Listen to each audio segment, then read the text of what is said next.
shirkadda duulimaadka Ethiopian Airlines waa midda ugu weyn qaaradda Afrika waxaanay ka mid tahay diyaaradaha ahmiyadda goonida u leh Afrika.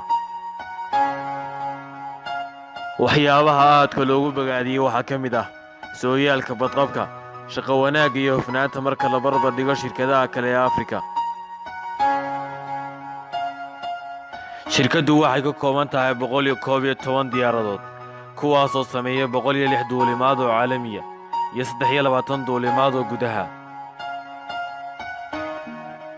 Ethiopian Airlines waxay ka mid tahay shirkadaha ugu ammaanka badan, laakiin waxaa la soo dirtay 4 shil oo sababay khasaare xooggan, waxaana ka mid ahaa shilalkaas sanadkii 2010 89 qof ayaa ku dhintay markii diyaarada ay shirkaddani leedahay uu dabqabsaday 5 daqiiqo kadib markii ay ka duushay garoonka Beirut. 1988 35 qof ayaa ku dhintay kadib markii ay lagu bixi waayeen mid ka mid ah diyaaradaha Ethiopian Airlines waqti ay doonaysay inay caga dhigato garoonka Tahir Bar.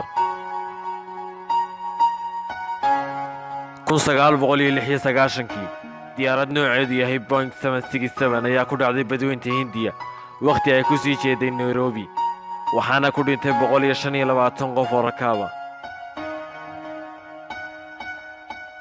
warbaahinta caalamka ayaa si weyn u hadalhaya shilkii ugu dambeeyay ee ay ku dhinteen 107 qof ee rakaabka markii diyaaradda ay leedahay Ethiopian Airlines ay ku burburtay meel aan ka fogeyn magaalada Addis Ababa.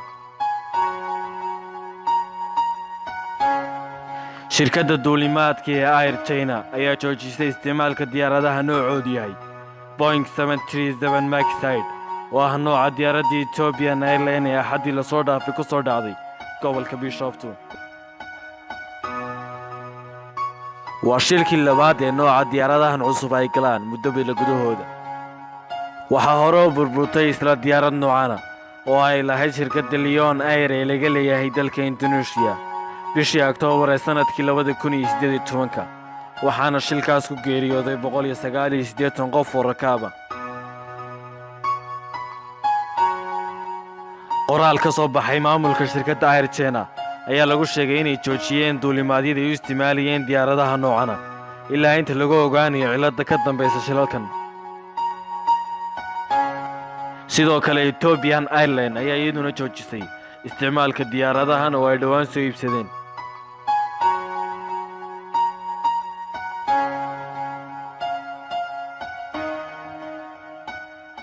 barnaamijkeena maanta intaas ayuu naga eegyahay, waxaana idinla socodsiinaya anigoo Cabdikhaalq Cabdilaahiya.